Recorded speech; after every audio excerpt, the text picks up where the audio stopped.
محمد راشد صاحب نے القابات دیے تو میں اس لائق نہیں ہوں، یہ ان کا حسن ظن ہے۔ پہلی بات، نہ تو میں قاری ہوں، نہ استاذ القاری ہوں، نہ فخر القرہ ہوں، میں کچھ نہیں ہوں۔ اللہ رب العزت نے کچھ سوجھ بوجھ عطا کی ہے، یہ اس کا کرم ہے جو مجھ سے وہ کام لے رہا ہے، وگرنہ میں اس قابل نہیں ہوں۔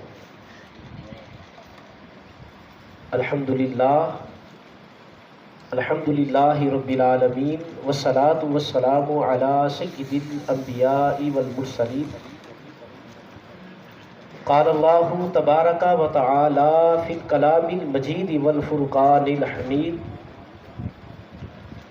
یا ایہا الذین آمنوا انا ارسلناک شاہدا و مبشرا و نذیرا۔ قال اللہ تبارک و تعالی فی مقام آخر، یا ایہا الانسان ما غرک بربک الکریم۔ صدق اللہ العظیم وبلغنا رسولہ النبی الکریم الامین۔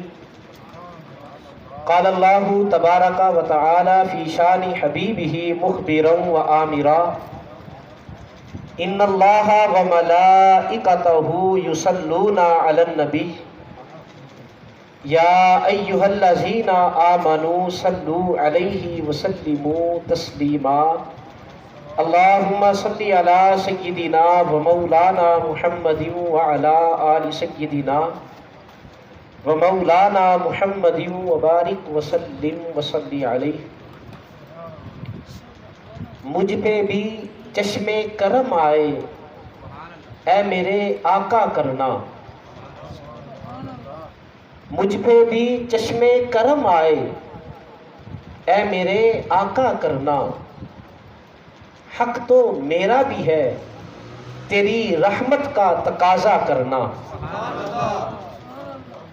تو کسی کو بھی اٹھاتا نہیں اپنے در سے، کہ تیری شان کے شایع نہیں ایسا کرنا۔ آ جائے دشمن تو اٹھ کر بچھانا چادر، حسن اخلاق سے غیروں کو بھی اپنا کرنا۔ کوئی عمر سے پوچھے کسے آتا ہے، کوئی عمر سے پوچھے کسے آتا ہے، دل کی دنیا کو نظروں سے تہ بالا کرنا۔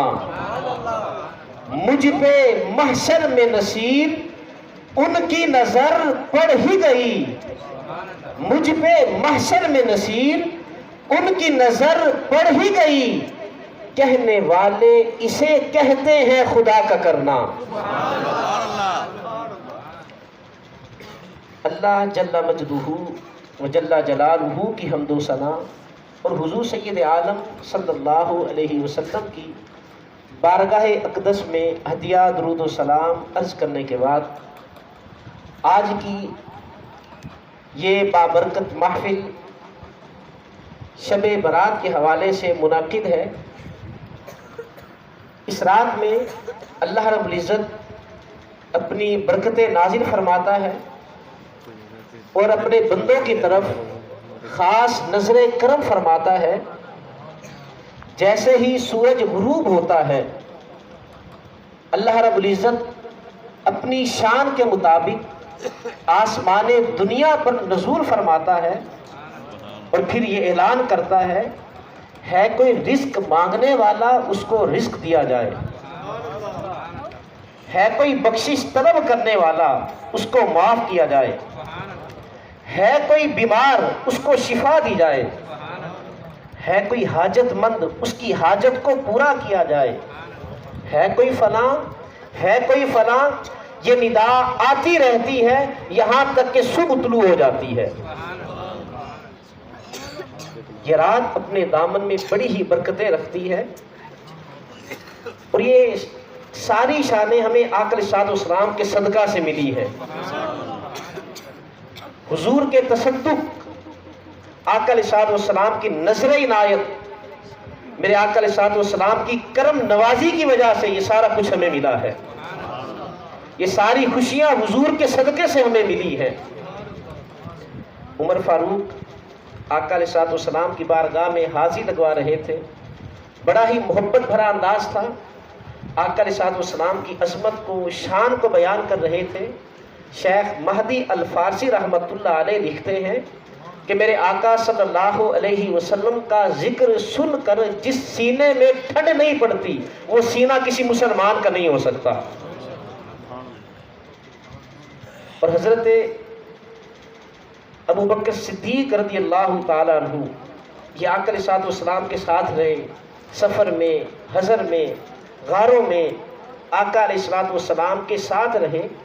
ایک دن حضور صلی اللہ علیہ وسلم نے حضرت ابو بکر صدیق سے ارشاد فرمایا، ابو بکر میرے ساتھ رہتے ہو، قربت کے مزے لوٹتے ہو، سفر و حضر میں ساتھ ہو، مت گمان کرنا کہ تم میری حقیقت کو جان گئے ہو، یہ مت گمان کرنا، میری حقیقت کو میرے رب کے سوا کوئی نہیں جان سکتا۔ اور حضرت میمونہ بنت کردم رضی اللہ تعالی عنہا آپ کہتی ہیں کہ میں اپنے والد کے ساتھ حج کرنے گئی، اسی سال رسول اللہ صلی اللہ علیہ وسلم نے حج کیا۔ میرے والد نے کوئی مسئلہ پوچھنا تھا، ہم دونوں باپ بیٹی حضور کی بارگاہ میں پہنچے، میرے والد حضور سے مسئلہ پوچھنے لگے اور میں حضور کے چہرے کی طرف دیکھا، تاب نہ لا سکی، میری نگاہ حضور کے چہرے سے ہوتی ہوتی حضور کے قدموں پر آ کر ٹھہر گئی۔ حضور اپنی ناکہ پر سوار تھے، اونٹنی پر سوار، کہتے کہ حضور سوار ہیں، ہم نیچے کھڑے مسئلہ پوچھ رہے ہیں اور میری نگاہ ہوتے ہوتے حضور کے قدموں پر آ گئی، پھر قدم سے ہوتی ہوتی حضور کی انگلی پر آ گئی، قدم مبارک کی انگلی پر آ گئی، اور پھر کہتی ہیں آج اتنے سال بیت گئے، وہ جو ایک انگلی کا حسن تھا نا وہ میری نگاہوں سے نہیں جاتا۔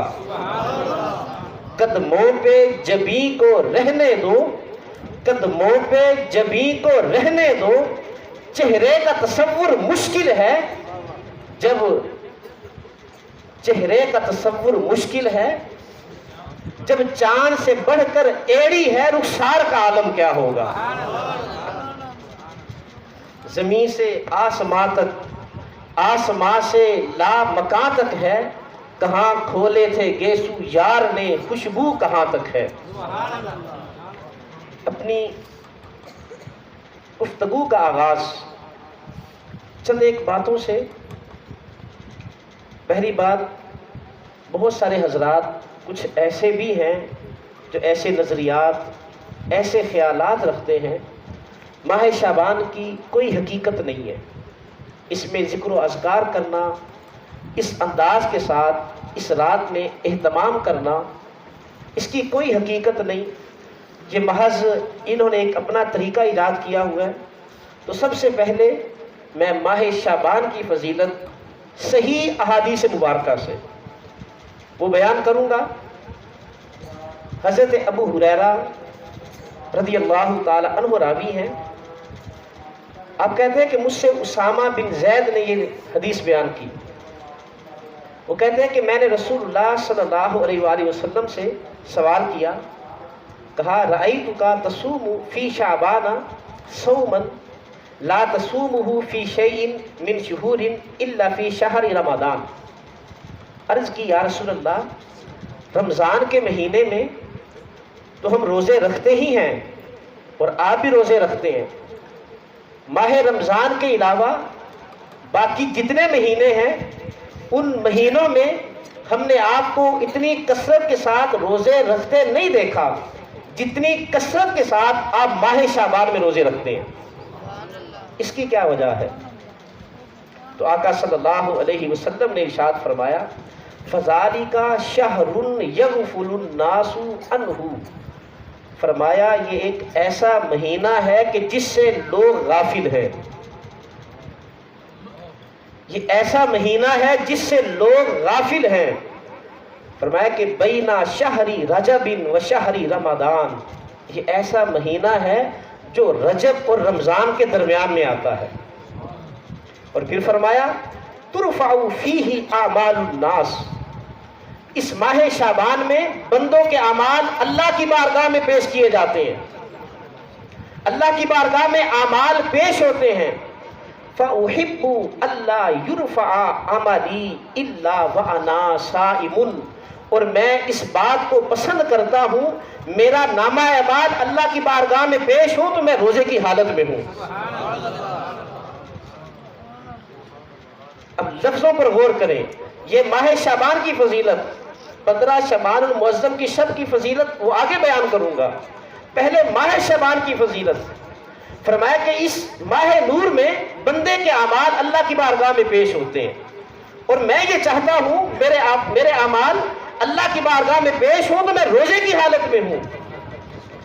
اور ابتدا میں کہا تھا کہ لوگ اس ماہ نور کے فضیلت سے، اس کے فضائل سے لوگ غافل ہیں۔ اب اس حدیث کو مسند ابن ابی شیبہ نے روایت کیا، اسی حدیث کو امام نسائی علیہ رحمہ نے اپنی صحیح میں نقل کیا، اور سنن نسائی یہ صحاح ستہ میں آتی ہے، یہ ایسی کتاب جس پر امت کا اجماع ہے، سنن نسائی۔ اسی حدیث کو روایت کرنے والے امام احمد بن حنبل ہیں، اسی حدیث کو روایت کرنے والے شعب الایمان ہیں، اور اسی حدیث کو فتح الباری میں نقل کیا گیا۔ یہ ساری ایسی کتابیں ہیں جس پر امت کا اجماع ہے، جس کے دلائل ہر مکتبہ فکر کے لوگ دیتے ہیں، جس کو ہر مکتبہ فکر کے لوگ حجت مانتے ہیں، دلیل مانتے ہیں۔ اور یہ حدیث ان کتابوں میں آئی ہے جن کو ہر مکتبہ فکر بطور حوالہ پیش کرتے ہیں۔ اب فرمایا کہ فذالک شہر یغفل الناس عنہ، اس جملے پر غور کریں کہ اس ماہ نور کی فضیلت سے لوگ غافل ہیں۔ اب مجھے بتائیں، جو لوگوں کو روکتے ہیں کہ اس رات کو عبادت نہ کرو، اس رات کو تم سجدے نہ کرو، اللہ کا ذکر نہ کرو، حضور نے ان کے بارے میں 14 صدیاں قبل فرمایا تھا کہ یہ لوگ غافل ہیں، یہ لوگ غافل ہیں۔ اس کے بعد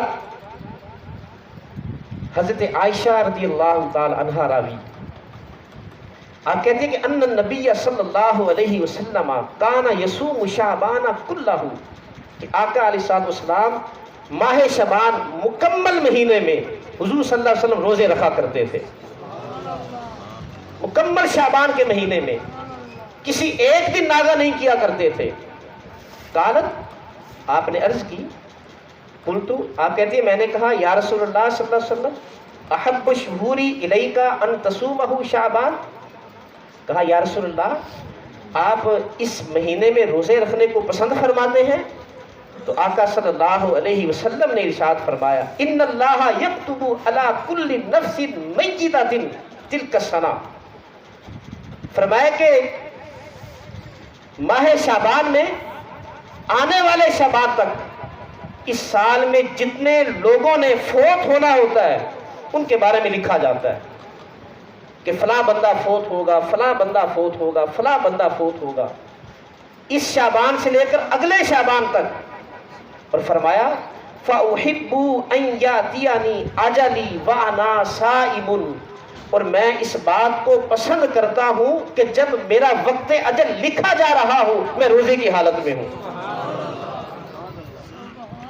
اب اس حدیث کو مسند ابو یعلا نے روایت کیا، اور اس کی راویہ حضرت عائشہ صدیقہ رضی اللہ تعالیٰ عنہا ہے، اور یہ مرفوع حدیث جس میں درمیان سے، آگے سے، پیچھے سے کوئی راوی ساکت نہ ہو۔ ہم ابھی آگے سند پر بھی گفتگو کریں گے، علمی گفتگو ہے، انشاءاللہ آپ کو سمجھا کر پھر آگے چلیں گے۔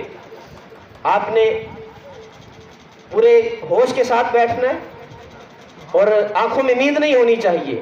یہ رات جاگنے کی رات ہے، یہ رات اللہ سے معافی مانگنے کی رات ہے، اللہ سے بخشش کا مجیدہ جانے فضا لینے کی رات ہے، یہ رات اپنے گناہوں کو بخشوانے کی رات ہے، اور اللہ کی برکتوں کو، اللہ کی رحمتوں کو اپنے دامن میں سمیٹنے کی رات ہے۔ اس لیے نیند کا غلبہ نہیں ہونا چاہیے۔ اور پھر ماہ رمضان کے بعد وہ کون سا ایسا مہینہ کہ جس میں روزے رکھنا سب سے افضل ہے؟ حضرت انس رضی اللہ تعالی عنہ راوی ہے آپ کہتے ہیں کہ میں نے آقا علیہ الصلوۃ والسلام کی بارگاہ میں سوال کیا، یا حضور کی بارگاہ میں کسی نے سوال کیا گیا، سئل رسول اللہ صلی اللہ علیہ وسلم ایو صومی افضل، یعنی بعد رمضان، رمضان کے بعد کون سا ایسا مہینہ کہ جس میں روزے رکھنا سب سے افضل ہے؟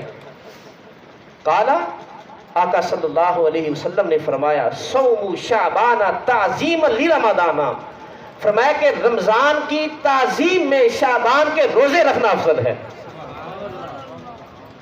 اور حضرت عائشہ صدیقہ رضی اللہ تعالی عنہ فرماتی ہیں کہ آقا علیہ الصلوۃ والسلام ماہ شعبان میں اتنی کثرت کے ساتھ روزے رکھتے یہاں تک کہ ماہ شعبان کے روزوں کو رمضان کے روزوں کے ساتھ ملا دیتے۔ اب یہ ماہ شعبان کی فضیلت ہے،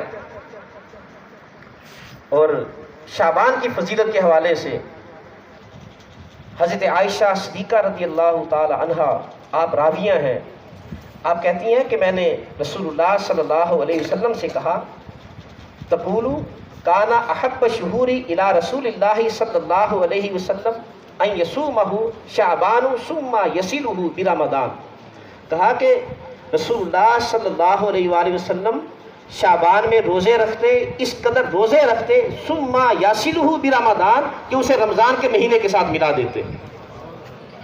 اب یہ سنتے جائیے گا کہ شعبان کی فضیلت کے حوالے سے کتنی کثرت کے ساتھ احادیث مبارکہ ہیں۔ ابھی یہ میں مختصر سی لے کر آیا ہوں، وگرنہ کثیر تعداد میں شعبان کی فضیلت کے حوالے سے روایات ہیں۔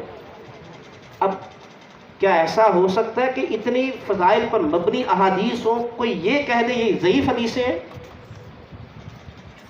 ہم ضعیف حدیث کی تعریف بھی ابھی کریں گے آگے، لیکن سنتے جائیے گا، کیا ایسا ہو سکتا ہے مسند ابی یعلا، امام احمد بن حنبل، امام نسائی علیہ رحمہ اور شعب الایمان، یہ سارے ائمہ حضرات ضعیف حدیث کو ذکر کرتے رہے اپنی کتابوں میں؟ کسی ایک کو نہیں پتا چلا یہ حدیث ضعیف ہے، میں اس کو ذکر اپنی کتاب میں نہ کروں؟ اور یہ ایسی کتابیں جو ہر مکتبہ فکر کے ہاں ان کتابوں کو بطور حوالہ پیش کیا جاتا ہے۔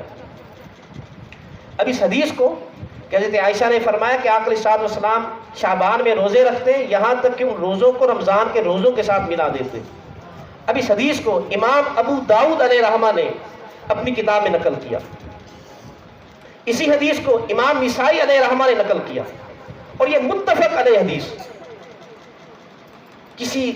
کوئی شک و شبہ کی گنجائش نہیں۔ اور پھر شعبان کی فضیلت کے حوالے سے ایک صحابی تھے، آقا علیہ الصلوۃ والسلام نے شعبان گزر گیا، رمضان کا مہینہ آ گیا، ان سے پوچھا، فرمایا کہ کیا تم نے شعبان میں روزے رکھے؟ وہ کہنے لگے کہ نہیں، میں نے تو کوئی روزہ نہیں رکھا۔ تو آقا علیہ الصلوۃ والسلام نے فرمایا کہ عید الفطر کے بعد 2 روزے رکھ لینا۔ شعبان جس میں روزے فرض نہیں ہیں، جس میں روزے واجب نہیں ہیں، اور آقا صلی اللہ علیہ وسلم فرما رہے ہیں اگر تم نے روزے نہیں رکھے، رمضان گزار لو، عید کے بعد 2 روزے رکھ لینا۔ اس حدیث کو امام مسلم علیہ رحمہ نے اپنی صحیح مسلم میں ذکر کیا۔ پیچھے کیا بچ جاتا ہے؟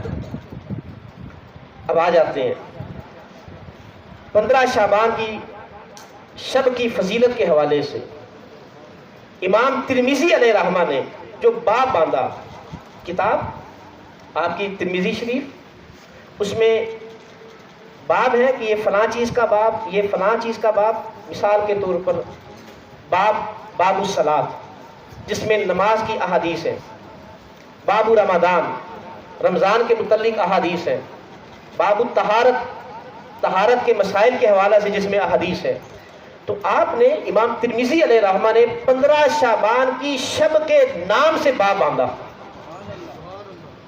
اب کوئی ایسی روایت ہوتی تو آپ اس کے نام سے باب باندھتے، آپ نے اپنے باب کا نام رکھا باب ما جاء فی لیلۃ النصف من شعبان، 15 شعبان کی شب کی فضیلت کے حوالے سے باب، یہ آپ نے باب باندھا، نام یہ رکھا۔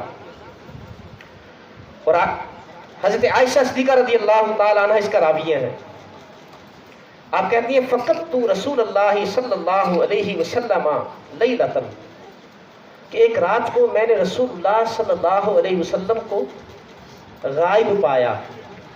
باری حضرت عائشہ صدیقہ کی تھی اور آپ حضور صلی اللہ علیہ وسلم آپ رات کے کسی پہر اٹھے اور اس حجرہ مبارک سے باہر چلے گئے.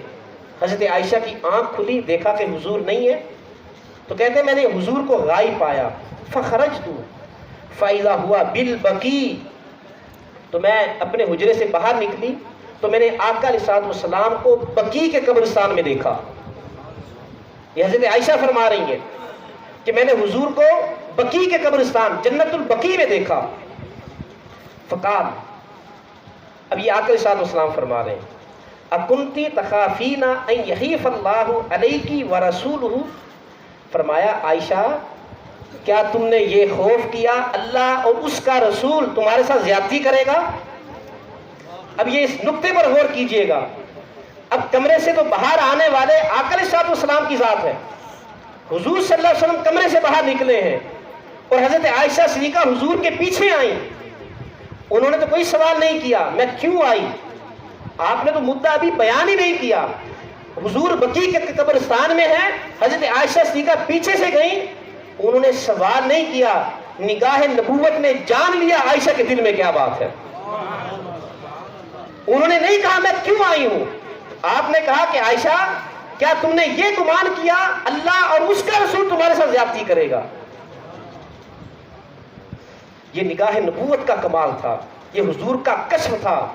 حضرت وابصہ حضور صلی اللہ علیہ وسلم کی بارگاہ میں آئے، مجلس لگی ہوئی ہے اور رحمت کی برکھا برس رہی ہے اور صحابہ ان موتیوں کو اپنے دامن میں سمیٹ رہے ہیں. حضرت وابصہ بھی آ گئے اور آ کر بیٹھ گئے.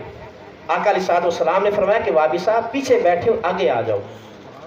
آپ اٹھے آگے آ گئے تو آقا علیہ الصلوۃ والسلام نے فرمایا کہ وابصہ اور آگے آ جاؤ. حضرت وابصہ اٹھے تھوڑا سا اور نزدیک آ گئے، فرمایا کہ وابصہ اور نزدیک آ جاؤ. حضرت وابصہ کہتے ہیں میں اپنی قسمت پر قربان جاؤں، میں حضور کے اتنا قریب ہوا اپنے گھٹنوں کو حضور کے گھٹنوں کے ساتھ مس کر دیا. نعرہ تکبیر، نعرہ تکبیر، نعرہ رسالت، نعرہ رسالت، علماء حق اہل سنت. اور آقا علیہ الصلوۃ والسلام نے حضرت وابصہ سے فرمایا وابصہ کوئی سوال پوچھنے آئے ہو؟ اب نگاہ نبوت کا کمال دیکھیں. آقا علیہ الصلوۃ والسلام جان گئے کہ وابصہ کوئی سوال کرنے آئے ہیں، کچھ پوچھنے آئے ہیں. اس لیے یہ نہیں کہا کہ کوئی حاجت ہے یا ویسے آئے، فرمایا کہ وابصہ کوئی سوال ہے، کچھ سوال پوچھنے آئے ہو؟ عرض کی جی یا رسول اللہ کوئی سوال پوچھنے آیا ہوں. اور پھر اگلا جملہ دیکھیں، فرمایا کہ وابصہ جو سوال کرنا ہے تم کہتے ہو یا میں بتا دوں؟ ڈٹھے ورک قرآن دے کھول سارے، تیری شان جیا نہیں کوئی ہو ڈٹھا. کوئی نور آکھے کوئی بشر آکھے، پیندا رات دنے ایہو شو ڈٹھا.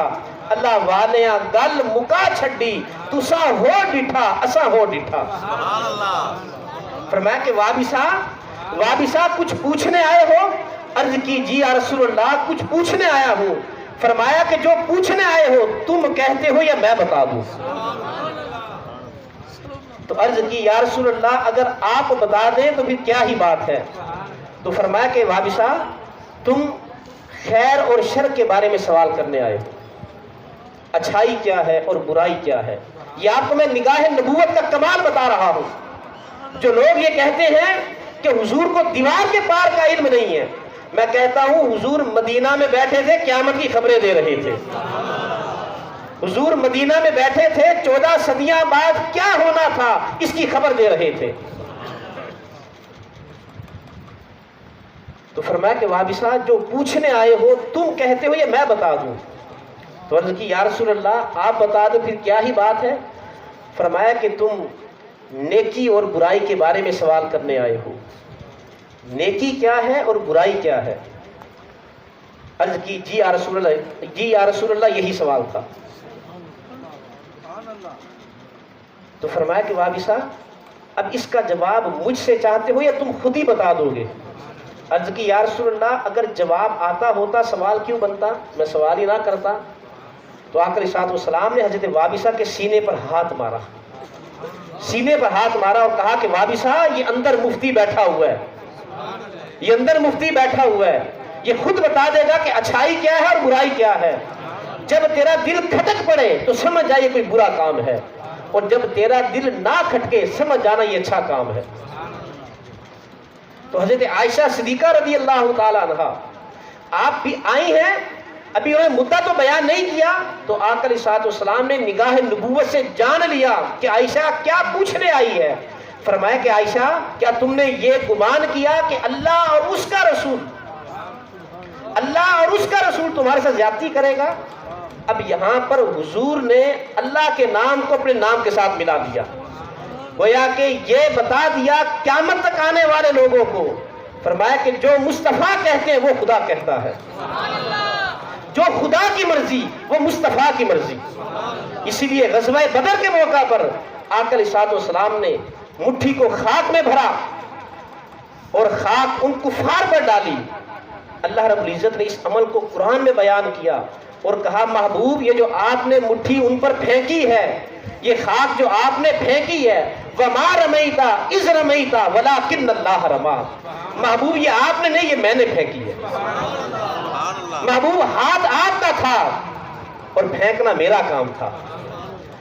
تو آقا علیہ السلام کے عمل کو اپنا عمل کہا۔ اور پھر جب حضور صلی اللہ علیہ وسلم صحابہ سے بیعت لے رہے تھے، ان الذین یبایعونک، محبوب جب صحابہ سے بیعت لے رہے تھے، اللہ رب العزت نے فرمایا محبوب یہ جو آپ کے ہاتھ پر بیعت کر رہے ہیں یہ آپ کے ہاتھ پر نہیں، یہ میرے ہاتھ پر بیعت کر رہے ہیں۔ حضور کے عمل کو اپنا عمل کہا، تو جس نے حضور کا ادب کیا اس نے اللہ کا ادب کیا، جس نے حضور کے ساتھ محبت کی اس نے اللہ کے ساتھ محبت کی، جس نے حضور کے ساتھ عقیدت رکھی اس نے اللہ کے ساتھ عقیدت رکھی، جس نے حضور کے ساتھ حسن ظن رکھا اس نے اللہ کے ساتھ حسن ظن رکھا۔ تو آقا علیہ السلام نے اپنے نام کے ساتھ اللہ کے نام کو ملا دیا۔ فرمایا کہ عائشہ تم نے یہ گمان کیا کہ اللہ اس کا رسول تمہارے ساتھ زیادتی کرے گا؟ اب حضرت عائشہ صدیقہ رضی اللہ تعالیٰ عنہ آپ نے نفی نہیں کی، یہ زیادتی کس معنی میں؟ چونکہ باری حضرت عائشہ صدیقہ کی تھی اور آپ نے یہ گمان کیا کہ جو حضور بستر سے غائب ہیں شاید وہ کسی اور زوجہ محترمہ کے حجرے میں نہ چلے گئے ہوں، یہ ایک بشری تقاضا ہے، تو اس لیے آپ پیچھے پیچھے آ گئی۔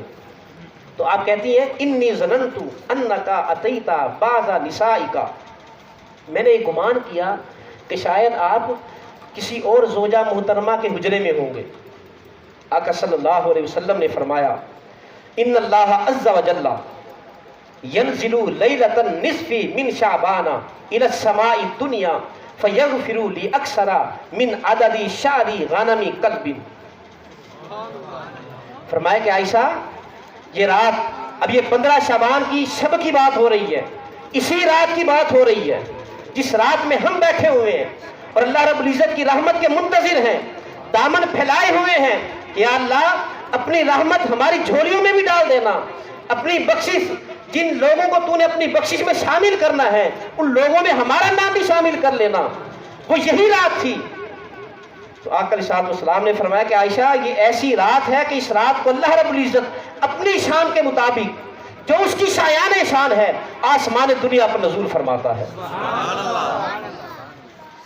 اور نزول تو اللہ رب العزت ہر رات ہی فرماتا ہے، ہر رات، لیکن وہ رات کا تیسرا پہر ہوتا ہے، وہ تہجد کا وقت ہوتا ہے۔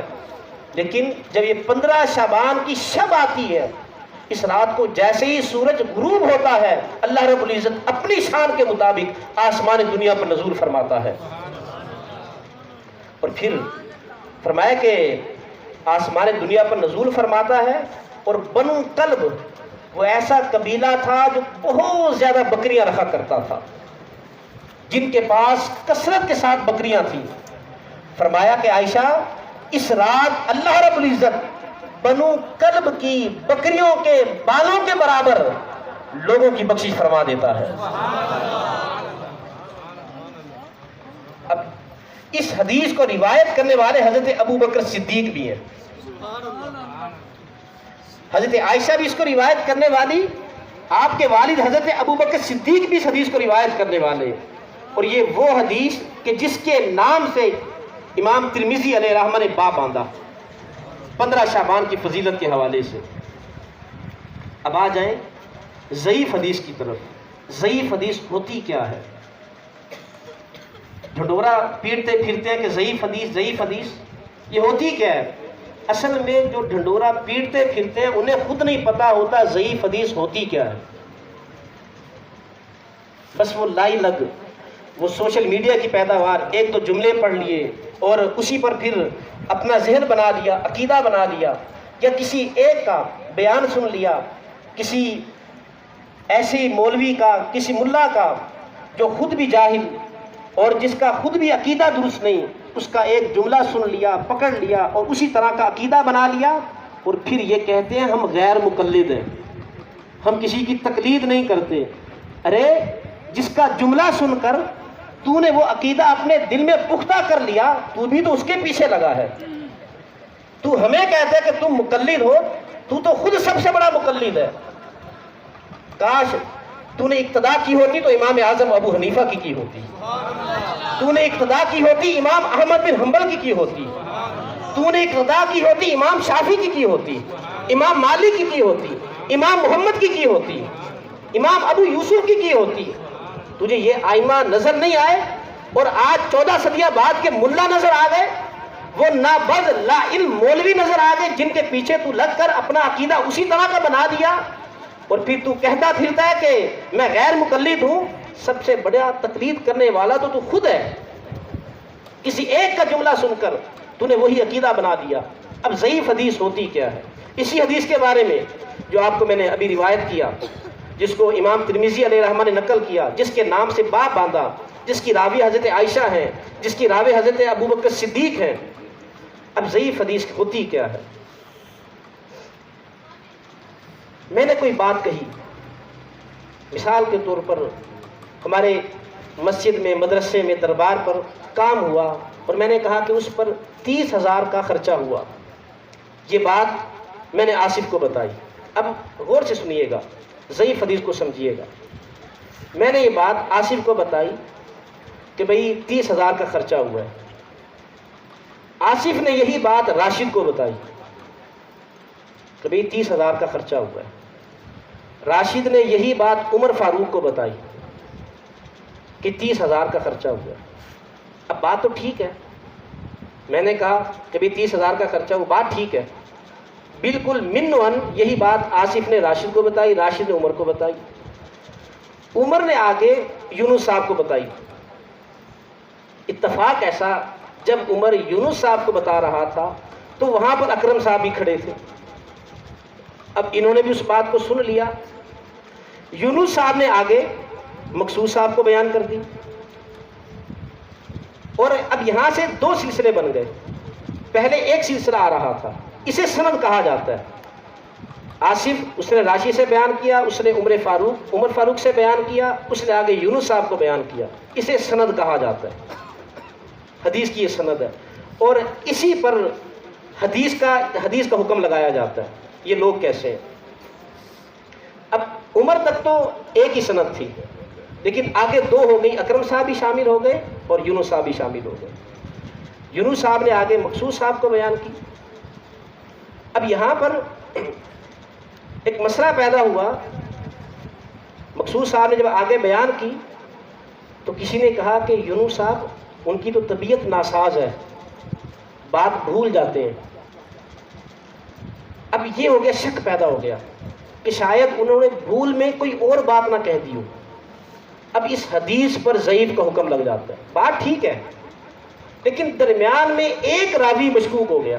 یہ راوی، انہیں راوی کہا جاتا ہے، یہ جو افراد ہے، اب اسے ضعیف حدیث کہا جاتا ہے کہ ایک راوی کہ اس کی عدالت مشکوک ہو گئی، شک پیدا ہو گیا۔ لیکن اکرم صاحب، انہوں نے آگے محمد دین صاحب کو بیان کی، انہوں نے فوراً کہا کہ بھئی یہ بات تو میں نے خود عمر سے سنی ہے۔ اب وہ جو کمی تھی یونس صاحب کی وجہ سے، وہ کمی انہوں نے پوری کر دی۔ اب وہ کمی پوری ہو گئی، لہٰذا اب اس حدیث پر استدلال بھی کیا جا سکتا ہے، اس سے استنباط بھی کیا جا سکتا ہے۔ یہ ضعیف حدیث ہے۔ بات ٹھیک تھی لیکن وہ راوی کچھ مشکوک ہو گیا کہ بھئی ان کی طبیعت ناساز ہے، وہ تو بھول جاتے ہیں، اس وجہ سے اس حدیث پر ضعیف کا حکم لگ گیا۔ اب ضعیف کا حکم کیا ہوتا ہے؟ اگر فضائل اعمال کے حوالے سے ضعیف حدیث ہو، راوی مشکوک ہو گیا، بات ٹھیک ہے، راوی مشکوک ہو گیا، فضائل اعمال میں ضعیف حدیث پر عمل کیا جاتا ہے۔ فضائل اعمال کیا ہوتے ہیں؟ کہ جس میں اعمال کی فضیلت بیان کی گئی ہو، جیسے نماز پڑھنا۔ اب نمازیں رات کے کوئی بھی رات ہو، کسی بھی رات میں پڑھی جا سکتی ہے، کوئی ایسی رات ذکر و اذکار اس میں کیا جا سکتا ہے، اس میں نوافل پڑھے جا سکتے ہیں، اللہ اس کے محبوب صلی اللہ علیہ وسلم کی تعریف عظمت بیان کی جا سکتی ہے، تو یہ فضائل اعمال ہیں۔ جس طرح دیگر راتوں میں اللہ رب العزت بندے کے نوافل قبول فرماتا ہے، بندے کے ذکر و اذکار کو قبول فرماتا ہے، بندہ درود پڑھتا ہے اس کے درود کو قبول فرماتا ہے، اگر 15 شعبان کی شب کو فضائل اعمال کے حوالے سے لوگ بیٹھ گئے، محفل سجا دی، ذکر و اذکار کر لیا، تو کیا اللہ اسے قبول نہیں فرمائے گا؟ بات تو ایک ہی ہے۔ اگر یہ رات 15 شعبان کی شب نہ ہوتی، کوئی اور رات ہوتی اور اسی طرح ہم اس طرح محفل سجا دیتے، تو کیا اللہ اس محفل کو قبول نہ فرماتا؟ یہ فضائل اعمال ہے۔ اور جبکہ یہ ایسی حدیث کہ کسی دوسری طرف سے، دوسری سند کی طرف سے اس کو تقویت بھی مل گئی ہے، یہ ضعیف حدیث ہے۔ تو لہٰذا فضائل اعمال میں ضعیف حدیث پر عمل کیا جاتا ہے۔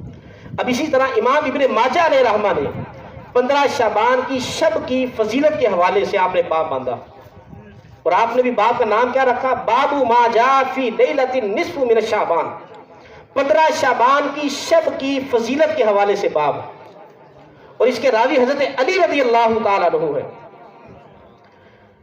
آپ فرماتے ہیں کہ رسول اللہ صلی اللہ علیہ وسلم نے فرمایا، اذا کانت لیلۃ النصف من شعبان، کہ جب نصف شعبان یعنی 15 شعبان کی شب آئے تو حضور صلی اللہ علیہ وسلم نے فرمایا فقوموا لیلہا، تو اس رات میں قیام کرو۔ اب یہاں پر قیام کا حکم دیا جا رہا ہے، کہا نہیں جا رہا، عمل نہیں کیا جا رہا، بلکہ کہا جا رہا ہے کہ اس رات کو قیام کرو۔ وصوموا نہارہا، اور اس کے دن کو روزہ رکھو۔ رات کو قیام کرو، دن کو روزہ رکھو۔ فَإِنَّ اللَّهَ يَنزِلُ فِيهَا لِغُرُوبِ الشَّمْسِ إِلَى سَمَاءِ الدُّنْيَا، کہ بے شک اس رات اللہ رب العزت آسمان دنیا پر، سب سے نچلے آسمان پر اپنی شان کے مطابق نزول فرماتا ہے۔ اب دیکھیں، اب ان لفظوں کا ذکر ہے کہ وہ اللہ رب العزت کیا ارشاد فرماتا ہے۔ فَيَقُولُ، بس اللہ رب العزت کہتا ہے، الا من مستغفر لی فاغفر لہ، کوئی ہے بخشش طلب کرنے والا میں اس کو معاف کر دوں۔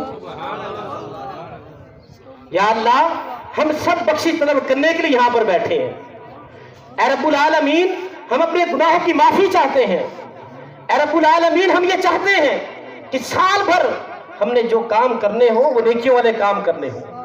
الہ العالمین ہمارا نامہ اعمال تیری بارگاہ میں پیش ہو، تو باری تعالیٰ فرشتے کہیں کہ باری تعالیٰ تیرے بندے تیرا ذکر کر رہے تھے، تیرے محبوب کی عظمت کو بیان کر رہے تھے، تیرے محبوب کی ثنا خوانی کر رہے تھے، تیری شان کو بیان کر رہے تھے۔ اے اللہ تو گواہ ہو جا، الہ العالمین گواہ ہو جا، ہم یہاں پر خالصتاً تیرے ذکر کے لیے اور خالصتاً تیری رضا کے لیے یہاں پر بیٹھے ہیں۔ ہے کوئی بخشش طلب کرنے والا میں اس کو معاف کروں؟ الا من مسترزقن فارزقہ، ہے کوئی رزق طلب کرنے والا میں اس کو رزق دوں۔ ہے کوئی تنگی داماں میں اس کے دامن کو کشادہ کر دوں۔ کوئی تنگ دست ہے اس کی تنگ دستی کو پورا کر دوں۔ حضور تو شانہ بیان کر رہے ہیں، یہ کہاں سے لوگ آ گئے لوگوں کو روکنے والے کہ سجدہ نہ کرو۔ اللہ کو سجدہ نہ کرے پھر کسے کرے؟ اللہ کا ذکر نہ کرے پھر کس کا ذکر کرے؟ حضور کی شان کو بیان نہ کرے پھر کس کی شان کو بیان کرے؟ اور پھر فرمایا کہ الا مبتلا فَأُعَافِيهِ، کوئی ہے بیماری میں مبتلا شخص، اس کی بیماری کو دور کیا جائے. اور پھر قضا علی قضا، ہے کوئی ایسا، ہے کوئی ایسا، ہے کوئی فلاں فلاں حاجت مند، اس کی حاجت کو پورا کیا جائے. حتیٰ یطلع الفجر، یہاں تک کہ یہ ندائیں آتی رہتی ہیں اور فجر طلوع ہو جاتی ہے. اور اس حدیث کو امام ابن ماجہ علیہ رحمہ نے نقل کیا، جلد 1 صفحہ 444. شعب الایمان میں اس حدیث کو نقل کیا گیا. اسی طرح حضرت عبداللہ ابن عمر رضی اللہ تعالی عنہ راوی ہیں، یہ حضرت عمر کے صاحبزادے ہیں. میں ان صحابہ کی احادیث کو روایت کر رہا ہوں جن کے بارے میں شک و شبہ کی گنجائش نہیں ہے. حضرت علی مولا کائنات، حضرت عبداللہ ابن عمر، حضرت ابو بکر صدیق، حضرت عمر فاروق، حضرت انس ابن مالک، حضرت ابو ہریرہ رضی اللہ تعالیٰ عنہ، یہ سب ایسے صحابہ جن پر امت کا اجماع ہے اور تمام صحابہ عادل ہیں. حضرت عبداللہ ابن عمر راوی ہیں، آپ کہتے ہیں کہ آقا علیہ الصلوۃ والسلام نے ارشاد فرمایا، 5 لیال لا یرد فیہن دعا لیلۃ الجمعہ، کہ 5 راتیں ایسی ہیں کہ جن میں بندہ دعا کرے اس کی دعا کو رد نہیں کیا جاتا. 5 راتیں ایسی ہیں، ان میں سے پہلی رات لیلۃ الجمعہ، جمعہ کی رات، جمعرات کی شب، جس کے بارے میں فضیلت بیان کی گئی کہ جو جمعرات کو قیام کرتا ہے، اللہ کا ذکر کرتا ہے، اللہ رب العزت اس کی بخشش فرما دیتا ہے. اور یہ کوئی خاص جمعرات نہیں، ہر جمعرات، وہ رات جمعرات کی نہیں ہوتی، وہ جو مغرب کے بعد رات شروع ہوتی ہے وہ جمعے کی رات ہوتی ہے. تو فرمایا لیلۃ الجمعہ، اس رات کو جو اللہ سے دعا کرے اللہ رب العزت اس کی دعا کو رد نہیں فرماتا. وَأَوَّلُ لَيْلَةٍ مِنْ رَجَبٍ، اور رجب کی پہلی رات، ماہ رجب کی پہلی رات. وَلَيْلَةُ النِّصْفِ مِنَ الشَّعْبَانِ، اور 15 شعبان کی رات.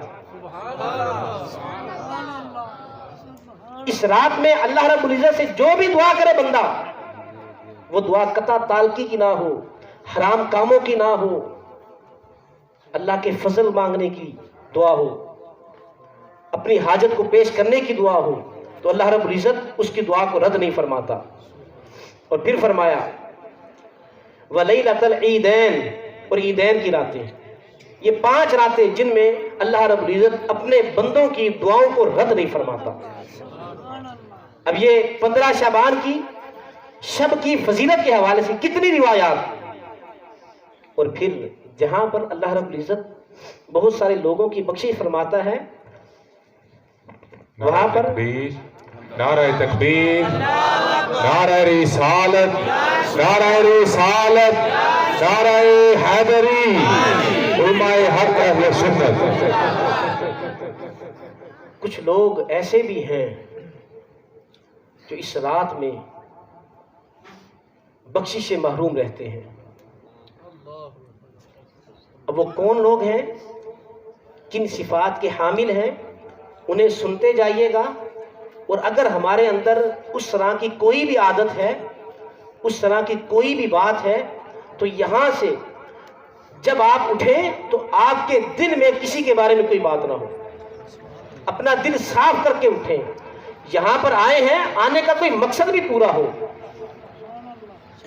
اب وہ کون لوگ ہیں جو اس ثواب سے، اس رات کی برکت سے محروم رہتے ہیں؟ حضرت ابی موسیٰ اشعری رضی اللہ تعالی عنہ راوی ہے. اس حدیث کو امام ابن ماجہ نے نقل کیا. اس حدیث کو شعب الایمان میں امام بہقی نے نقل کیا. ان رسول اللہ صلی اللہ علیہ وسلم قال، رسول اللہ صلی اللہ علیہ وسلم نے فرمایا، ان اللہ لیطلع فی لیلۃ النصف من الشعبان. اب یہ دیکھیں دوبارہ وہی حدیث کہ اللہ رب العزت شعبان کی نصف شب کو، یعنی 15 شعبان کی شب کو اللہ رب العزت آسمان دنیا پر توجہ فرماتا ہے. فَيَغْفِرُ لِجَمِيعِ خَلْقِهِ، اور اپنی تمام مخلوق کی